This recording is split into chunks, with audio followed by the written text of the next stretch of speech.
Compañeros, ¿cómo están? Y compañeras, muy buenas tardes. Soy Alejandro Torres.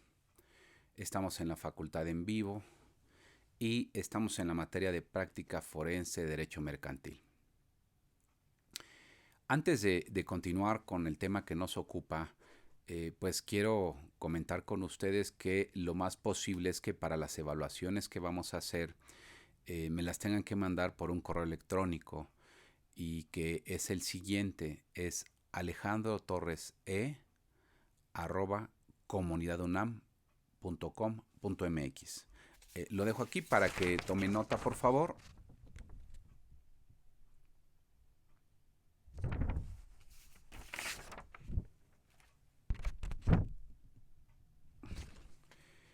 Bueno, en este correo voy a empezar a recibir también dudas e inquietudes si tienen, aclaraciones que quieran formularme. Y bueno, el tema es el siguiente. Parece ser que los exámenes pues, los vamos a hacer todavía sin poder acudir a la universidad. Sin embargo, se cumplió con una parte de las clases presenciales y a partir de la suspensión que se ordenó por ahí del 19 de marzo, hemos venido pues subiendo estos videos con las charlas de lo que nos corresponde. Entonces estamos preparados para cuando vengan las fechas y cuando terminemos el temario para llevar a cabo los exámenes. Y estos, pues seguramente lo más posible es que yo se los reciba en este correo y pueda yo tener la evidencia. Ahora, si ustedes participan, si me escriben, pues yo voy a saber que están ahí presentes. Y eso será muy importante porque pues todos deben participar. Ojalá tengan comunicación también entre ustedes y sepan que estamos en esta clase cumpliendo con todos los temas y vamos a examinar como siempre lo hemos hecho. Bueno, ahora, pues vamos a revisar el tema que nos ocupa, que es un tema que ya se modificó, ya no corresponde como lo tiene el temario. El temario dice que trabajemos sobre un escrito de alegatos en un juicio ejecutivo mercantil. Sin embargo, desde la reforma del 25 de enero de 2017, el artículo 1406 fue modificado en el Código de Comercio y los alegatos en este juicio ya no son escritos. Antes de esa reforma, la disposición misma, 1406, nos decía que se daba 2 días para los alegatos, pero esto ya no es así. Ahora los alegatos son verbales. En consecuencia, pues debemos ir preparados para la audiencia. Ya sabemos que va a suceder de la siguiente manera. Una vez que se señala la fecha de audiencia de desahogo de pruebas y se recibieron todas las pruebas o ya no se van a recibir, en esa misma audiencia el juez debe conceder el uso de la palabra a las partes para que formulen sus alegatos de manera verbal. No se van a transcribir, simple y sencillamente el juez podrá anotar un resumen de lo que se dice e incluso, como ha venido sucediendo, pues establecerá ahí que las partes alegaron lo que a su derecho convino. Mi sugerencia es que sí formulen los alegatos, pero que vayan preparados. No tengo ninguna duda que en estos juicios, pues la litis está muy concentrada. Son juicios ejecutivos mercantiles, por lo tanto están sustentados en un documento que trae pareja de ejecución. Eso implica que el actor tiene una carga de la prueba mínima que ya quedó satisfecha con la demanda, porque ahí va el documento fundatorio.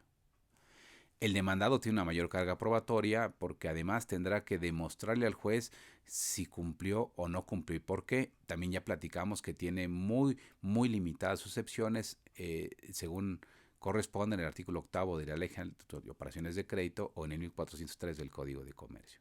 Entonces, él tiene limitadísima su posibilidad de defensa y de prueba.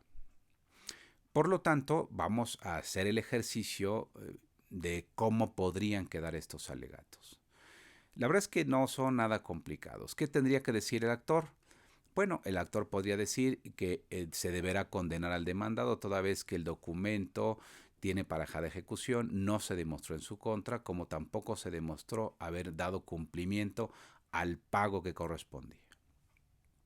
También deberá señalar que como consecuencia de que el pago principal deberá ser condenado, también los intereses ordinarios y moratorios que se hubieran establecido en el documento. Y como es un juicio ejecutivo, pues también deberá condenarse al pago de gastos y costas, toda vez que no demostró haber pagado y que es claro que se está en los supuestos de la ley para esa condena. Ahora, ¿qué va a decir el demandado? Pues el demandado tendrá que hacer sus argumentos de que demostró haber hecho el pago a través de una transferencia, a través de un pago en efectivo, que sus testigos fueron contestes y que señalaron con presión que el pago se hizo, que en la confesional posiblemente el actor evadió la respuesta, etcétera, etcétera, etcétera. Yo he propuesto desde que existen estos juicios orales que, no nada más los ejecutivos, sino desde 2011 que empezó el tema de la oralidad en materia mercantil, yo he propuesto que necesitamos cambiar nuestra mentalidad como juristas para tener apuntes.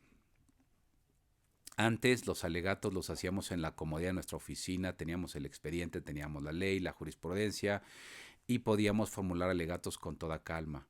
Hoy no, hoy tenemos minutos y además de manera inmediata después de la audiencia de desahogo ahí mismo, terminando la recepción de las pruebas. Entonces, ¿qué tenemos que hacer? Bueno, tener unos breves apuntes para poderlos hacer valer en ese momento. Y no solo de un ejecutivo mercantil, sino de cualquier asunto. Y poner énfasis en esos temas coyunturales de mi litigio. Aquí yo insisto, no hay gran tema excepto para el demandado, que él tendrá que convencer al juez que sí pagó o que el documento no correspondía como ejecutivo. Entonces, todo eso es lo que tenemos que tener en cuenta. No es posible, no es recomendable, lo que yo he llegado a ver, que hay abogados que con la finalidad de consumirse los minutos, pues inventan cosas ahí curiosas y se van al origen de una palabra, de una figura jurídica, cuando no es necesario.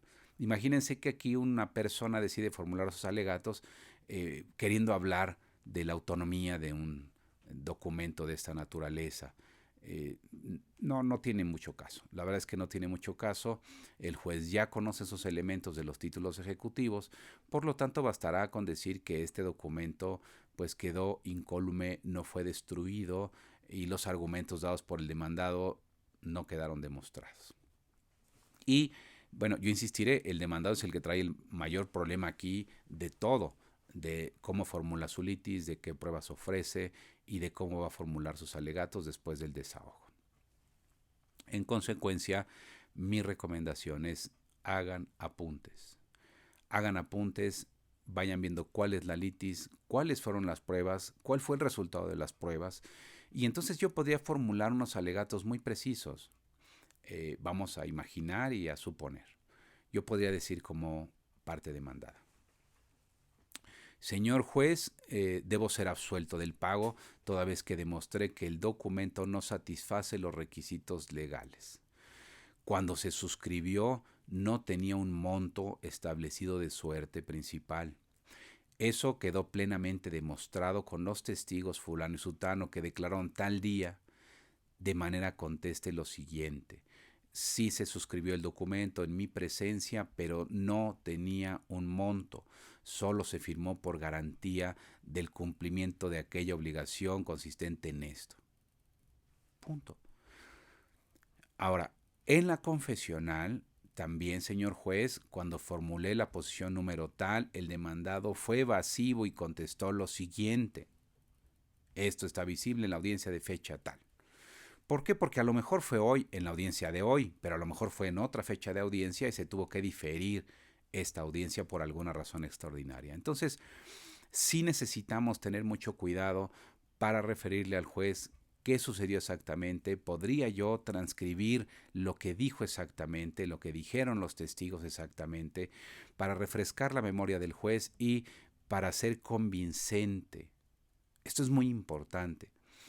Necesitamos convencer al juez con nuestros alegatos. Ya están ahí las pruebas, pero seguramente me va a estar escuchando. Es un juicio oral, el juicio ejecutivo mercantil. Por lo tanto, me va a estar escuchando, me va a estar viendo a los ojos. Yo lo tengo que estar viendo a los ojos a él para que considere que lo que yo estoy diciendo es la verdad. Porque bueno, se supone que así es. Yo le estoy diciendo la verdad y debo convencerlo. Es posible que en este mismo juicio también tenga una pericial que se haya desahogado en documentoscopía. Y entonces tendré que decir también.